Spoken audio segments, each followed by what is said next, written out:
Creuser de remarquables sculptures et structures artistiques au cœur des roches naturelles les plus solides a abouti à créer quelques-unes des nombreuses merveilles du monde.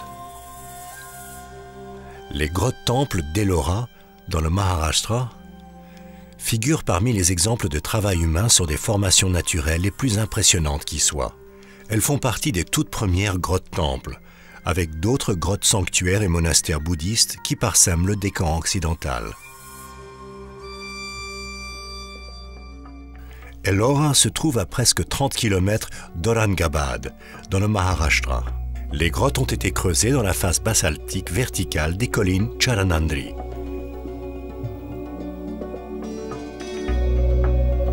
Près de la cave numéro 32, on voit encore les canaux par lesquels la lave s'écoulait autrefois. Cette roche basaltique est la matière idéale pour le genre d'architecture et d'art représenté à Ellora. Elle a permis aux artistes d'imprimer de façon permanente leur vision et leur art sur la roche. La région est également réputée pour son ancienneté et des archéologues ont prouvé qu'elle était déjà habitée il y a 20 000 ans. Au cours des premiers siècles de l'ère chrétienne, la dynastie Satavahana régnait sur la région. C'est à cette période qu'Ellora devint un centre important. Les centres religieux, comme celui d'Ellora, bénéficiaient d'un patronage royal en plus de celui des hommes d'affaires et des marchands locaux.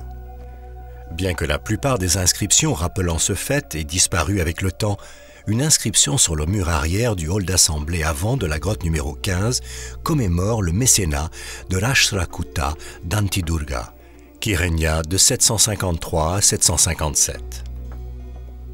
De même, dans la grotte numéro 16, on peut lire une inscription qui attribue le célèbre temple de Kailash à Krishna I, oncle et successeur de Dantidurga. Ellora dépasse toute classification chronologique. Elle peut également être classée en termes de religion. À la différence d'Ajanta, Ellora ne se limite pas à des grottes bouddhistes. On y trouve également des temples hindous et jains.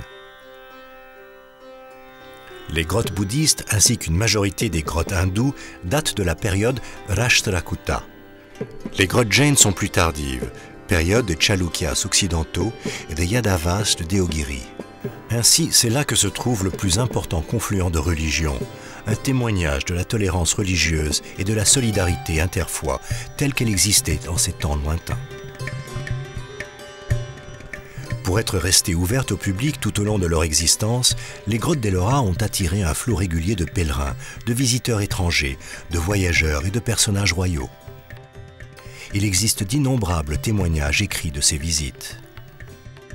Les grottes d'Ellora ont commencé à être creusées durant l'ère Kalachari, du VIe siècle. La première d'entre elles étant la grotte numéro 29, la grotte d'Umarlene. Elle fut suivie de la grotte numéro 10, ou grotte de Vishwakarma, ainsi que des grottes d'Otal et Tintal, numérotées 11 et 12. Ces dernières furent creusées au cours de la période des Chalukyas, qui s'étendit du 7e siècle jusqu'au début du 8e. Puis enfin arriva la grotte numéro 15, ou grotte à l'inscription, au cours de la période Rashtrakuta, qui dura du 8e au 10e siècle. Les temples hindous, ou brahmaniques, dominent le site d'Ellora. Ils sont 17 au total, pour 12 sanctuaires bouddhistes et 5 jains, ce qui fait un total de 34 temples. Les temples bouddhistes sont arrivés les premiers, au début du 5e siècle, suivis par les temples hindous. Situé près du fleuve Girija, le site d'Ellora devenait bientôt un centre de pèlerinage hindou. Ensuite furent creusés les temples jains. Comme dans les premiers temples bouddhistes, les grottes d'Ellora ont été ouvragées par des artistes qui cherchaient à recréer les effets visuels et de texture du travail du bois. Bien que les peintures d'Ellora se soient estompées et par conséquent perdues pour la postérité, environ 5 de ces grottes ont retenu leur peinture murale.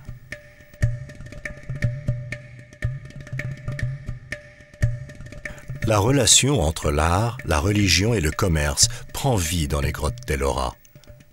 À son zénith, le commerce entre Rome et l'Asie du Sud-Est trouvait son reflet sur la roche, avec de magnifiques arches et piliers, ainsi que la façade détaillée des temples. En effet, les moines bouddhistes voyageaient souvent le long des axes commerciaux en compagnie d'hommes d'affaires qui commandaient des ouvrages pour les temples. Au fil du temps, l'architecture de ces grottes devint progressivement plus sophistiquée. Le sommet de cette sophistication fut atteint à Ellora avec le temple hindou monolithique de Kailash. Les grottes bouddhistes. Commençons par la grotte numéro 1. Il s'agit d'un vihara, ou refuge, avec 4 cellules creusées pour le séjour de moines dans les murs latéraux, autour d'un hall d'assemblée carré. Elle est nue de toute gravure, piliers ou sculpture. Elle jouxte la grotte numéro 2, un hall de prière auquel on accède par des escaliers. Dans un renfoncement de sa véranda extérieure, on peut voir des représentations de Panchika, le dieu de la richesse, et de Hariti, déesse de la prospérité. À son entrée se tiennent des Dwarapalas, ou gardes, flanqués de fenêtres.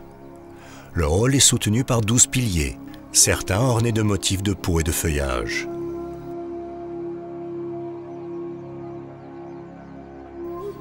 Une galerie s'étend sur chaque côté. Au centre du mur de fond trône un Bouddha assis de 3 mètres de haut et 2 Bouddhas debout.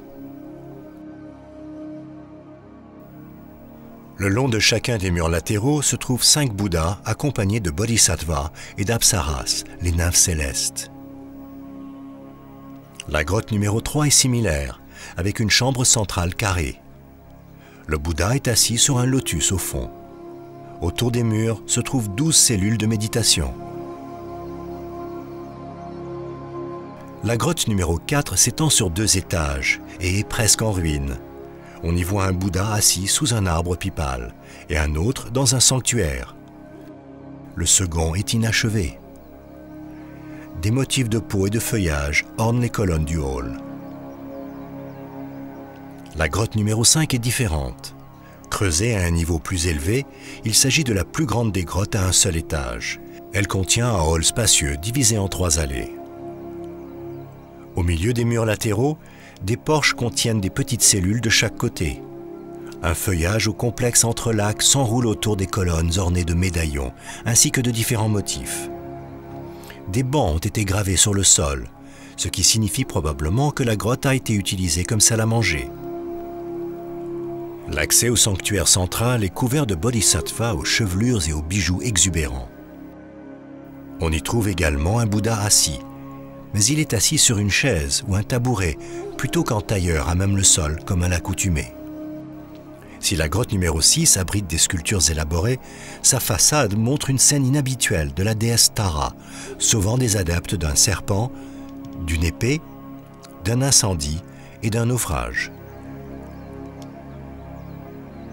La grotte numéro 7 est un simple hall avec 4 figures simples.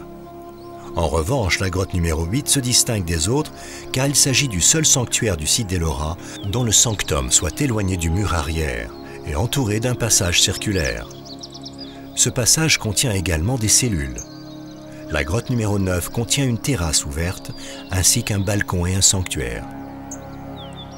La grotte numéro 10 est un chaitya, hall de prière, et tient son nom de Vishvakarma, l'architecte des dieux. On dit que cette grotte marque l'aboutissement de l'architecture du style Chaitya en Inde. Le hall de prière se situe au-dessous des appartements des moines. Il y a des portiques sur ses 3 côtés, élevés sur une cave ornée d'animaux. Un stupa y montre un Bouddha assis accompagné de serviteurs ailés et de bodhisattvas. Des escaliers mènent de la véranda à la galerie supérieure. Ici, nous découvrons des motifs de fenêtres de style Chaitya, des êtres célestes volants et des bodhisattvas en compagnie de servantes.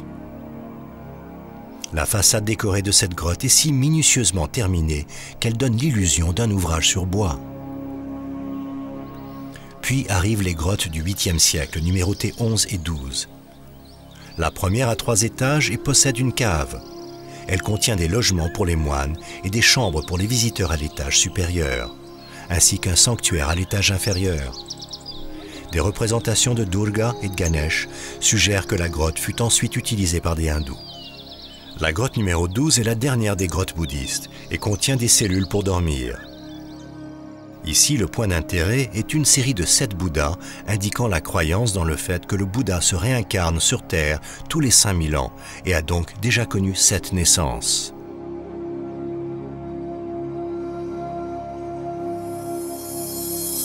Les grottes hindoues. Les grottes 13 à 29 sont des temples hindous. Construits entre l'an 600 et l'an 875, ils regorgent de représentations de dieux et de déesses, d'apsaras, de nymphes sylvestres, de motifs animaliers, de plantes et d'arbres. Leur décoration est si minutieuse que leur mise au point et leur exécution a dû prendre des siècles.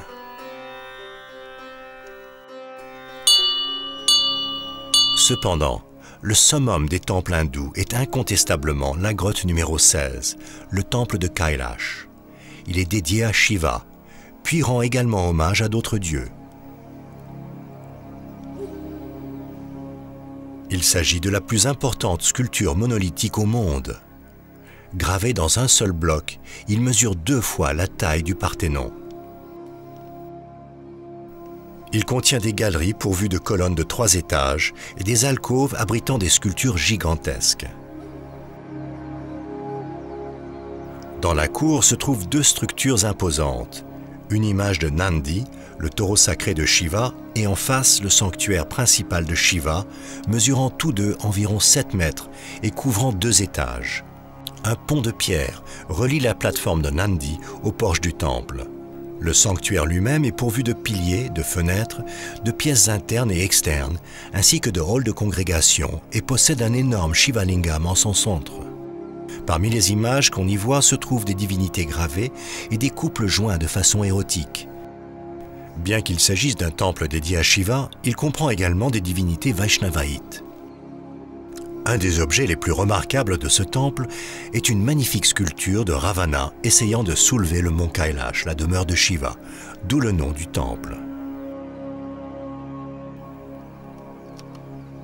Il a fallu 200 000 tonnes de roches et 100 ans de travail pour créer le temple de Kailash.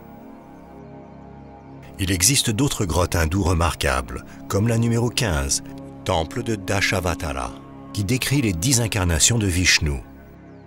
La grotte 21, temple de Rameshvara, qui montre des figurines de déesses fluviales à l'entrée. Et la grotte 29, la grotte de Dumarlena, dont le concept est identique à celui des grottes Elephanta près de Mumbai. Les grottes Jain. Les 5 grottes Jain furent creusées entre l'an 800 et l'an 1000. Elles sont immenses, bien proportionnées et marquent la phase finale d'activité du site d'Ellora. Les séries de grottes Jain d'Ellora sont parmi les meilleurs exemples de monuments Jain au Maharashtra. Ces grottes contiennent des piliers décoratifs aux gravures sophistiquées très révélateurs de la richesse en talent des architectes des grottes. La grotte numéro 30 remonte au début du IXe siècle et répond au nom de Chota Kailash. Elle a été conçue en tant que réplique au temple de Kailash, mais ne fut jamais achevée. Le sanctuaire à colonnes compte 22 Tirthankara plus Mahavir dans le sanctum.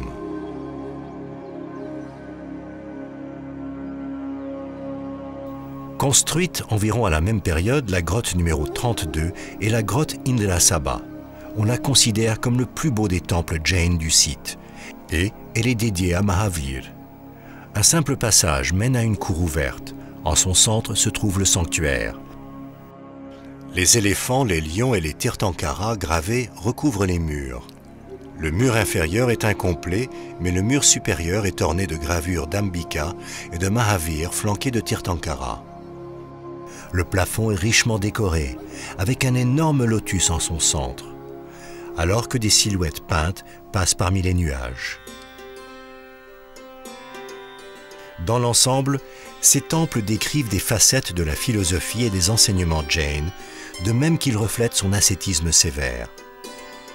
Bien qu'elle ne soit pas aussi grande que les autres grottes, les grottes Jain sont l'écrin d'œuvres d'art très détaillées.